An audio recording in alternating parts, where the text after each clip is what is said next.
Welcome back. Ekta is now, as promised, standing by on the big wall to put the focus on the key concerns surrounding the cancer drug Revlimid. Ekta, over to you. Well, yes, thanks very much for that. Pharma retail majors such as Walgreens and CVS are seeking damages, alleging that the likes of Dr. Reddy's, Celgene, Natco and Teva took measures to restrain competition in Revlimid generic until 2026. Dr. Reddy's believes that the allegations against it lack merit and will vigorously defend the litigation. To quickly recap, generic versions of Revlimid were permitted to be sold in limited volume starting March 2022 until Jan 2026. Natco, in collaboration with Teva, led the launch, followed by Dr. Reddy's, Cipla, Zydus and others. Despite being a common occurrence for pharmaceutical companies to face such litigations and a known risk for Revlimid generic filers, concerns are due to the significant profits generated from Revlimid generic, surpassing initial expectations for most.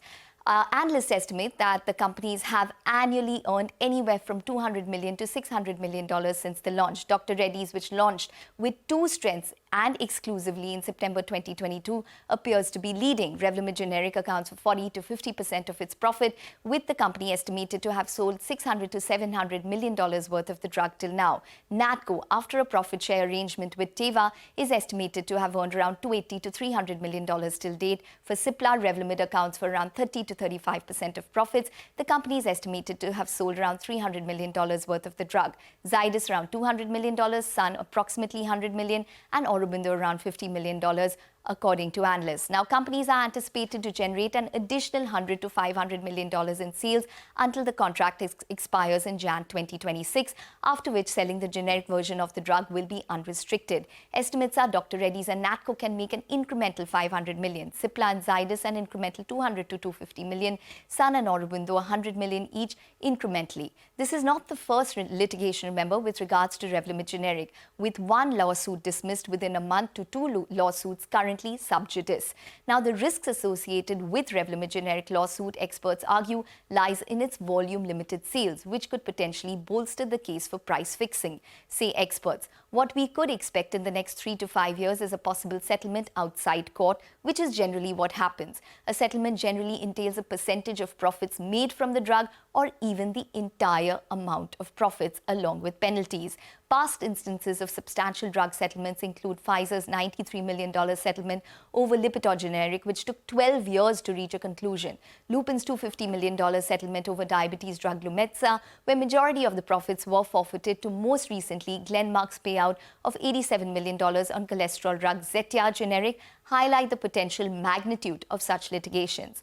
While the litigation remains an area of uncertainty, the market seems to be unfazed. More so, the street seems to be taking comfort from the cash reserves which stand at the following: Dr. Reddy's around 5,900 odd crores, Cipla over 7,500 odd crores, Natco at around 1,800 crores, and Zydus at over around 1,500 crores. This helps mitigate concerns to some extent, say experts.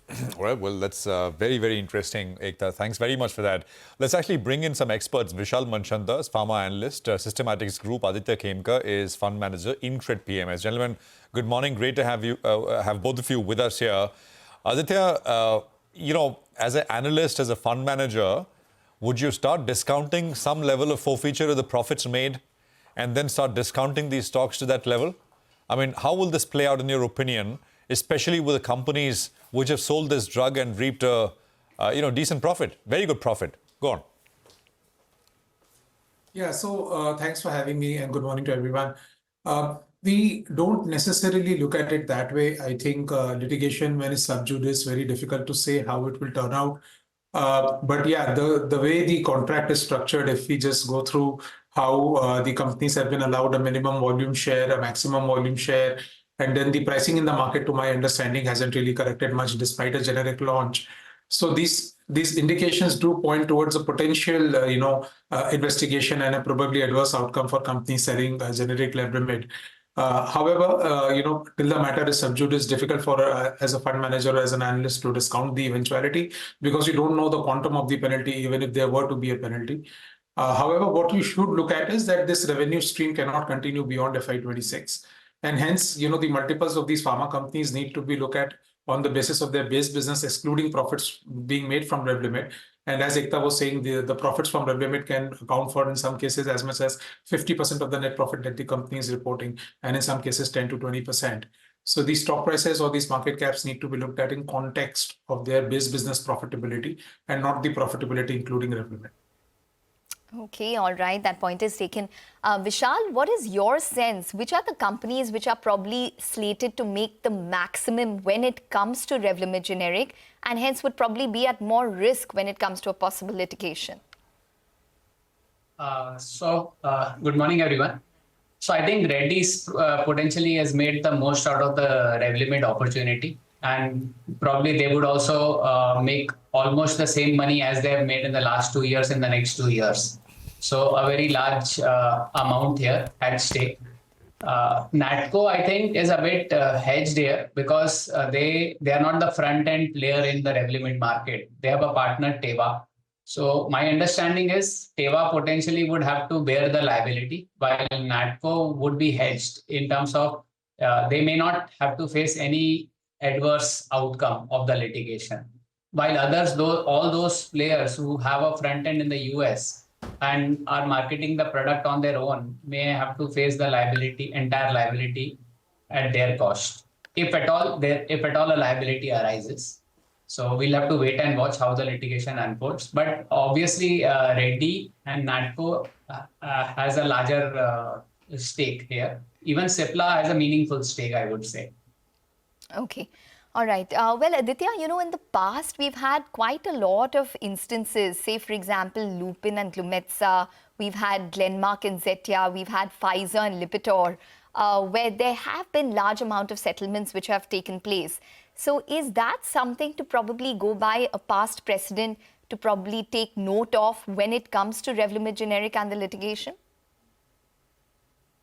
Yeah, that is definitely a past precedent. And, there are other drugs which were also litigated, but probably there were not penalties which are large enough imposed. And hence we don't talk about those trials as well.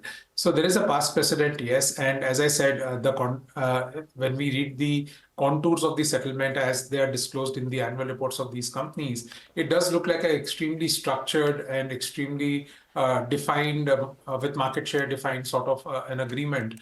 And if you look at it from an anti-competitive lens, one would, as a layman, think that these are probably anti-competitive practices.